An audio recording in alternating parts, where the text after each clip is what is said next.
Hello and welcome to today's episode of Beyond the Pedal. Question: are you super frustrated with Gran Turismo 7 at the moment in that your driver rating for online racing is literally staying at D or E and you cannot for the life of you get past it? Well, today I'm here to give you a few hints and tips to help you improve your driver rating, and one big one that a lot of YouTubers aren't sharing with you. Enjoy.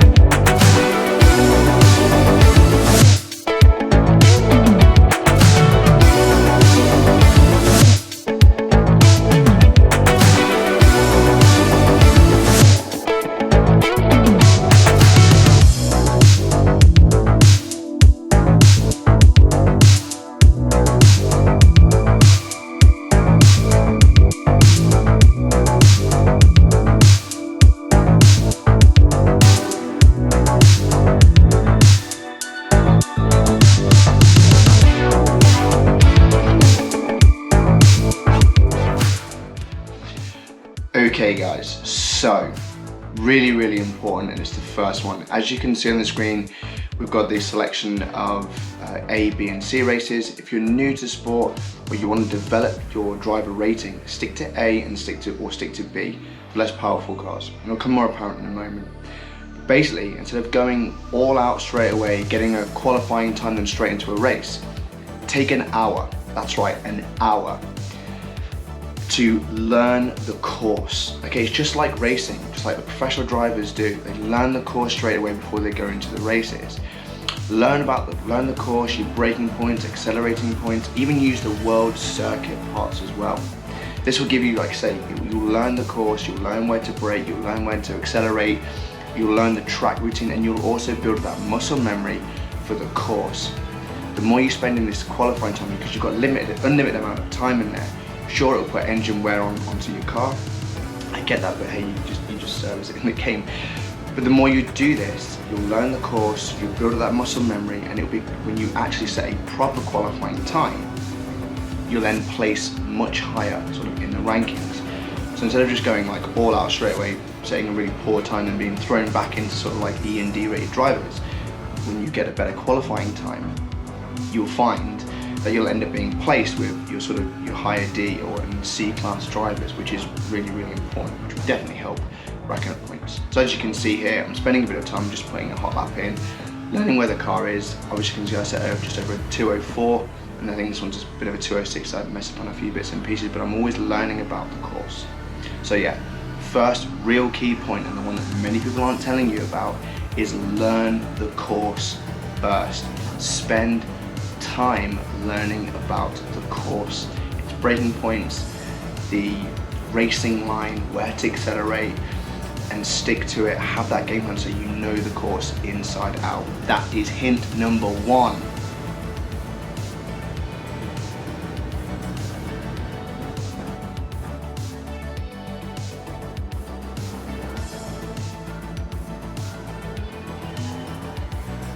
Right, so I'm going to leave the kind of race running, and I'm just going to talk through a little bits and pieces while there's some racing on the background. You'll be able to see some bits and pieces as well. Now, what I'm going to talk about now, you've probably already seen from many YouTubers or e-gamers, esports racing, whatever you want to call it all, probably giving you these same sort of tips, but I'm still going to let you know I've got my bits and pieces here.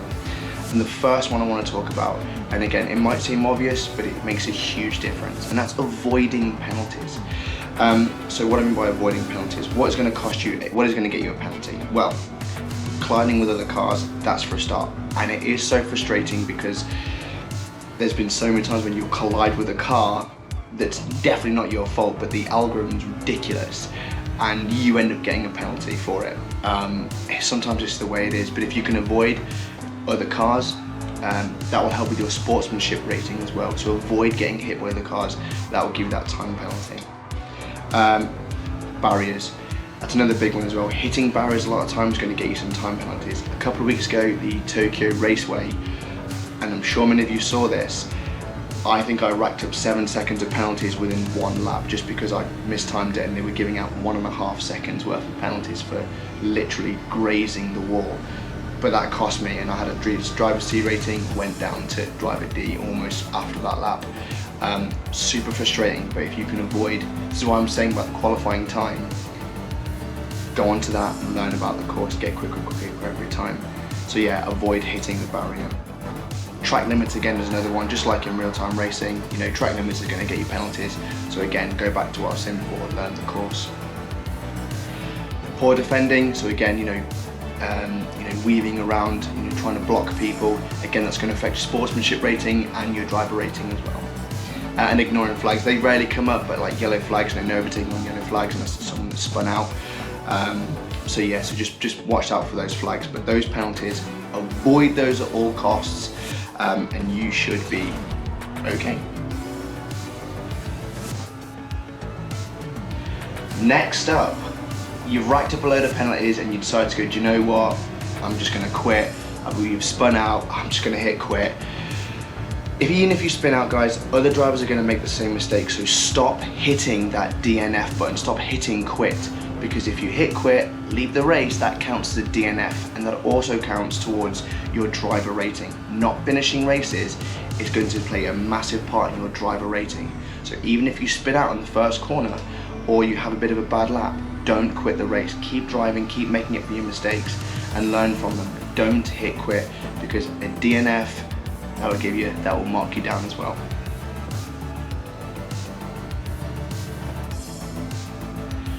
So again, touching on a point that I said before, if you're like an E or D class driver, try and stay in races A and B.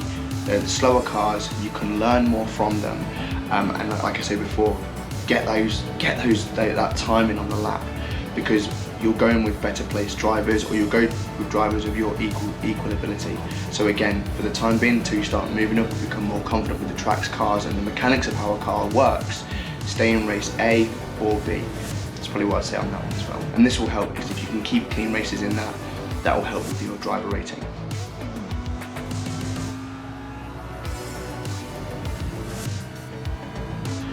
So again, going back to some points that I've made earlier on, avoiding dangerous driving, but also avoid dangerous drivers. So going back onto the point I've said before about building up that experience on the track, because the quicker your actual qualifying time will be, the more you'll be placed with better drivers.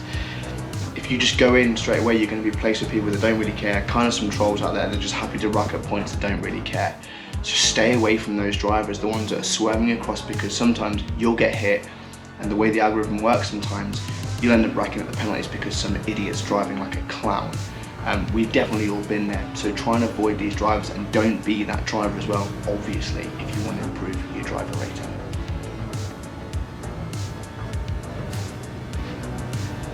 Now this one might seem a little bit obvious, okay, but finishing in the top half of the grid always helps your driver rating as well.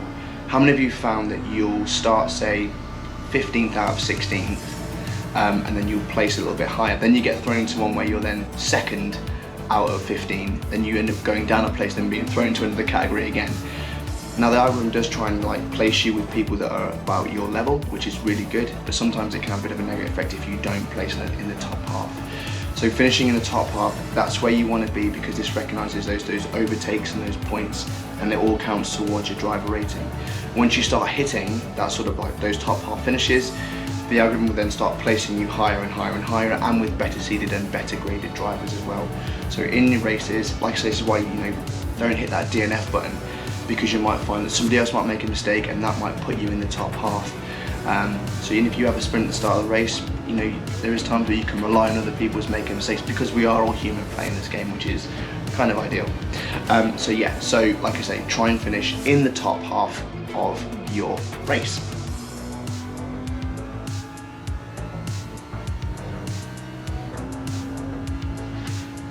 Finally, okay, and probably one of the most crucial ones as well, and it might seem like some of the others extremely obvious, but having clean races, avoiding barriers, collision, penalties, people making the odd place. But clean races, one, it's going to help you out with your prize money. I think it adds like an extra 50% on top of your prize money. And two, it really, really helps with your driver and sportsmanship rating as well, with your safety rating and your sportsmanship rating. Yep, so making sure you have those clean races. And all of these tie into what I was saying before. This is what they're not telling you, is go, before you start diving into racing on it, spend a good hour learning the course. You know, hit 5 laps, go for a cup of tea, come back, have another 5 laps, go away, come back, just keep learning a course. Because the more times you can avoid penalties, get those clean races in, the more your driver rating is going to improve.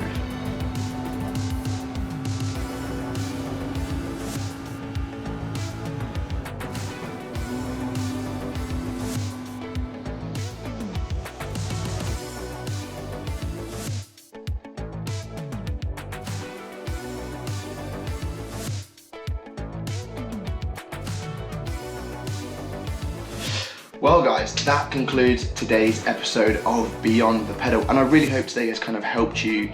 A few hints, tips, probably a lot that you've probably heard before, but one of the main things that I can't hit home enough, and one that's definitely helped me in sort of my online racing, has been spending the time as soon as that new race comes out on that Monday, is spending a solid hour just learning the course, because it will help with all those other bits and pieces. Getting those clean races, avoiding the penalties, having a much better qualifying time to place with higher drivers. Learn the course first before diving into those races, and this will definitely help you improve. I won from a Class D to Class C in the course of a few days just from doing those sort of things, by improving my racing. Don't get me wrong, I've still jumped into a few races just to make sure that I'm on the right line, but I always come back and spend that time on the track, and even doing a bit of the world circuit experience as well. Anyway guys, I hope you've enjoyed today's video. Don't forget, if you want to grab yourself some Beyond the Pedal merch, head over to www.beyondthepedal.co.uk. Don't forget to follow us on Instagram at Beyond the Pedal, and of course give us a like, comment, subscribe, and of course, how's this work for you? If it has, leave a comment in the link below, and also if you've got any hints and tips that you want to share with everyone, that would be great. If of course none of this has worked, feel free to leave a comment, say it hasn't worked either. Anyway guys, that's me signing off for now. See you on the next one. Play the outro.